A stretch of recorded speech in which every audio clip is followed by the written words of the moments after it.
Hola, soy Nina Ferrer Araujo, directora de la editorial Bonaventuriana en Cartagena de Indias. Seré tu anfitriona en este viaje por la segunda temporada de El Cuento detrás del cuento.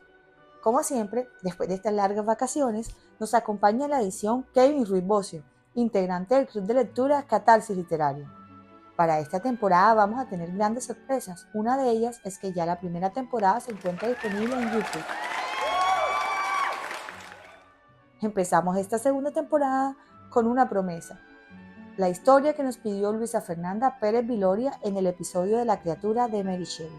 Anímate, acompáñanos en este podcast y síguenos en nuestras redes sociales. Déjanos comentarios con los cuentos que a ti te interesan, que tus recomendaciones siempre serán tenidas en cuenta. Este primer episodio se llama El fantasma de un dandy en Nueva York. Un niño de 5 años de cabello largo y ojos tristes se esconde tras una puerta mientras escucha atentamente a su madre. Ella es una mujer fuerte y vivaz. Lee uno de sus poemas. Él embelesado escucha, sin distraerse. Ella es Jane France Agnes Elgee, poeta, feminista, independentista y madre. Él es Oscar Wilde, un niño tímido pero brillante. Oscar nació en Dublín, en la época del esplendor del Imperio Británico, mientras Irlanda estaba bajo su dominio, pero crece en un contexto revolucionario, en el que se destacan académicos nacionalistas como su mamá. Influido por este ambiente, desarrolla un profundo gusto por la libertad, la autonomía y la literatura.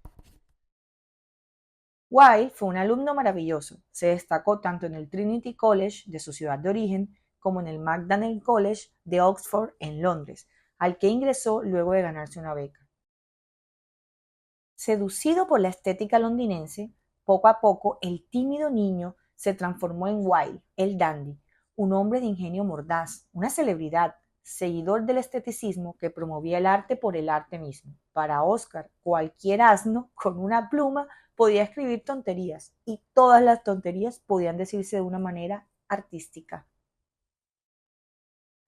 Así como gran parte significativa de la burguesía y la socialité londinense de la época lo amaba, lo invitaban a sus galas, disfrutaban de su compañía, otra gran parte lo detestaba. Les parecía arrogante y superfluo. La verdad es que sí lo era. Así, por ejemplo, la revista Punch se encargó de satirizar y ridiculizarlo a través de diversas caricaturas, hecho que al tipo no le molestaba, al contrario, él consideraba que eso era bueno, lo importante era andar en el boca a boca, en el palabreo, mal o bien, lo importante era que hablaran de él. Vivió una época de esplendor de las letras británicas, en especial de la narrativa y la dramaturgia. Fue contemporáneo a autores como Charles Dickens, Arthur Conan Doyle, Robert Louis Stevenson, Lewis Carroll y Bram Stoker, con quien tiene una historia que ahorita les voy a contar. Al principio no fue considerado como un escritor de respeto, sin embargo, poco a poco se fue ganando su lugar, en especial con las obras de teatro. Durante su juventud, Oscar Wilde fue amigo de Bram Stoker, pertenecían a familias del mismo círculo social y se conocieron en el Trinity College. Su amistad se profundiza cuando en 1875 Bram se pasa el verano con la familia de Oscar. También para esta época Wilde había conocido a Florence Bacon, quien se convertiría en su primer gran amor, la imagen viva de la belleza y la perfección femenina. No obstante, hacia 1877 la relación con ella terminaría. Y al poco tiempo, la bella Florence se comprometería en matrimonio, y nada más y nada menos que con el que años después sería el autor de Drácula, el mismísimo Stoker, el amigo. Él y Florence se casaron el 4 de diciembre de 1878 a pesar de las súplicas de Wilde. Desde entonces, como se imaginarán, esa relación de amigos se puso un poquito tensa y así se mantuvo hasta 1884 cuando Wilde se casó.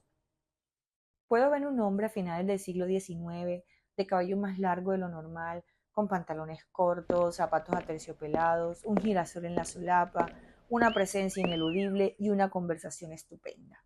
Oscar debió ser un influencer, un ícono de la moda y del buen vestir, hijo de una familia burguesa, famoso por el solo hecho de ser famoso, una celebridad, amigo íntimo de artistas, bohemios y en especial de actrices. Si acudimos a esa extraña costumbre que tienen algunos estudiosos de referirse a los autores como el primer tal, el segundo tal, podríamos decir que el primer Wilde fue el famoso influencer y el dandy. El segundo, el escritor. Entre los años 1885 y 1895, Específicamente en esta década se puede decir que la carrera despuntó y cayó. Es de aclarar que al hablar de este hipotético segundo Oscar Wilde, no quiero manifestar que hubiera cambiado su esencia de dandy, por el contrario, logró imprimir su ingenio, su capacidad para reírse de los demás y de sí mismo, siempre haciendo gala del más fino sarcasmo e ironía, insultando con tanto humor y finura que las mentes escasas quizás no lo notaban. Son características que enriquecen sus cuentos, sus obras de teatro, y esto además las hace supremamente divertidas para leer. Para 1885, tanto su matrimonio como el nacimiento de sus hijos exigen de Wilde una vida económicamente más productiva. De su matrimonio con Constance Lloyd nacieron dos hijos, Cyril y William. Fue un padre cariñoso y dedicado que permaneció bastante tiempo con ellos y de hecho le dedicó sus mejores cuentos o creó los mejores cuentos para él, como para ellos, como por ejemplo El Príncipe Feliz. Pero poco antes de esta etapa de escritor y padre, sucedió algo en la vida de Wilde que resulta muy importante para nuestro relato. En 1882, Oscar Wilde viaja a Estados Unidos, contratado por un empresario del espectáculo de tal país para dar a conocer el esteticismo inglés. El empresario del espectáculo pretendió jugarle una gran broma a Oscar, ya que en realidad se trataba de mostrarle al público norteamericano en qué consistía un esteta y su forma de vida para que pudieran entender y disfrutar a cabalidad la opereta Patient, que se burlaba de ellos. Pero jamás calculó lo potente del ingenio de Oscar, quien aprovechó para recorrer el país americano y llenarse de fuentes y motivos para reírse de la cultura del país y de a sus costas. Al mismo tiempo se permitió una vida con el dinero y el lujo por encima de sus posibilidades, tal como a él le gustaba. Gustoso, viajó por Estados Unidos de cabo a rabo, pagado por estos empresarios y mostrándole a cualquiera que quisiera la importancia de la belleza inútil. Tanto hizo una broma a su viaje que llenó la ficha migratoria indicando que su profesión era ser genio, expresando que el motivo de su viaje era mostrar su talento y afirmando que el océano Atlántico de verdad lo había decepcionado. Durante un año estuvo en Estados Unidos. Identificó el potencial que era la costumbre gringa de las entrevistas y del gran número de reporteros que lo perseguían. Aunque al principio le pareció algo fastidioso, después lo exprimió para transmitir mensajes masivos, vengarse un poco de sus detractores y crearse un personaje, contribuyendo a su fama y haciéndose ahora un personaje transoceánico. Yo creo que esta experiencia y el conocimiento que tuvo de la cultura de Estados Unidos así tan cercano fue la cosecha creativa que lo llevaría a la escritura del cuento que excusa este episodio, El fantasma de Canterville, un cuento de humor gótico que narra la historia del alma en pena de un noble inglés, Sir Simon Canterville, que había matado a su esposa y en retaliación los hermanos de la mujer asesinada lo encadenaron y lo dejaron morir de hambre. Entonces se vio condenado a vagar por la culpa, tras 300 años de avistar en ese castillo como un espectro, de repente llega una familia gringa que invade su casa. Es la familia Otis, quienes encarnarían el espíritu de Estados Unidos. Hiram, el padre, era un ministro americano, como lo denomina Wilde en la historia, con ideas democráticas, amante de la ciencia y la modernidad, que con su profundo practicismo en principio no cree en la existencia del fantasma, y luego trata de dar una solución racional a la situación de todo sobrenatural.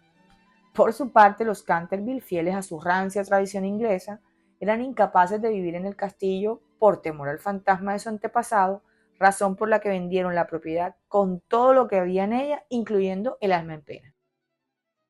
Durante la narrativa también es posible ver el temor al pasado y la visión de Estados Unidos como un futuro que no se quiere. El hecho de que el asesinato de Lady Leonor haya sido en 1565, un poquito antes de la colonización inglesa de Estados Unidos, es un simbolismo poderoso, así como el episodio del feminicidio marital y del encadenamiento como forma de venganza privada, un castigo medieval. Son para mí simbologías del temor que debía estar latente de un pasado oscuro y de una sociedad que abrazaba la industrialización y la modernidad, pero que al mismo tiempo permanecía aferrada a las creencias y a los valores medievales.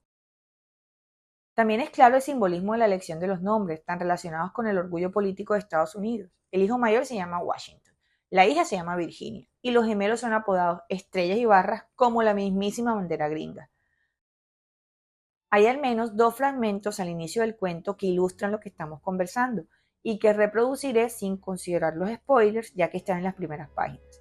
El primero nos sitúa en el castillo, en el salón de la chimenea, cuando recién acaba de llegar la madre de la familia Otis, al castillo y observa que hay una mancha roja.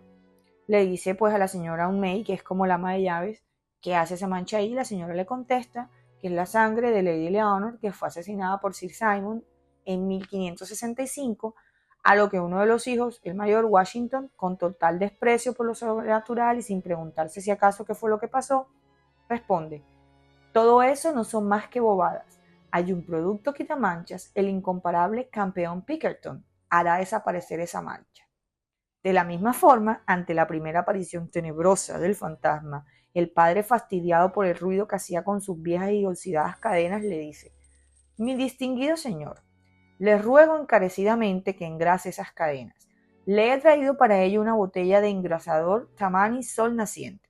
Dicen que una sola aplicación es eficacísima, y en la etiqueta hay varios certificados de nuestros teólogos más ilustres que dan fe de ello. Tan solo en estos fragmentos me reí muchísimo, y es que en las primeras páginas es notable el ingenio de Oscar Wilde para reírse de sí mismo y de sus lectores, creando atmósferas de terror que rompe de repente con su fino humor y sus chistes cultos. Es clara la alusión al pragmatismo gringo y a la búsqueda incesante de la utilidad antes que de la belleza, la tendencia a asimilar lo bueno y lo útil, y en especial esa tendencia a tener un producto súper eficaz para cada cosa y cada problema cotidiano.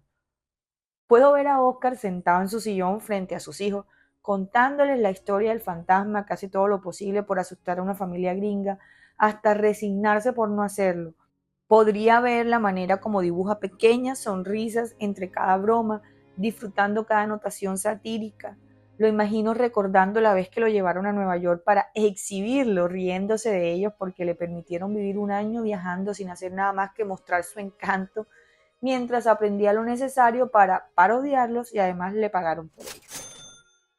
El fantasma de Canterville apareció publicada por primera vez en 1887 en dos números, uno del 23 de febrero y otro del 2 de marzo, en la popular revista británica La Corte y la Sociedad. También fue incluida en 1891 en una colección de historias cortas tituladas El crimen de Lord Arthur Savile y otras historias. Durante ese periodo, Walt también estaba trabajando en una revista femenina que se llamaba El Mundo de las Mujeres.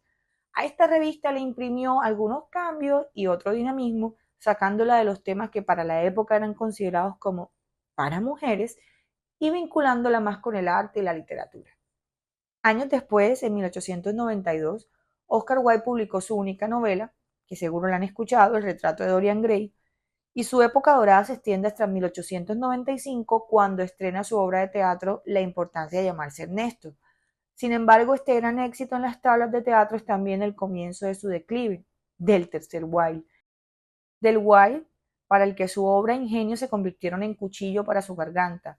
Odiado por la misma sociedad que antes lo exaltaba, empezaría a vivir la miseria, luego de haber estado en prisión, apoyado solo por su familia, un puñado de amigos, entre los que estaba Bram Stoker. Murió en la pobreza, padeciendo meningitis, aunque dice la leyenda que genio y figura hasta la sepultura.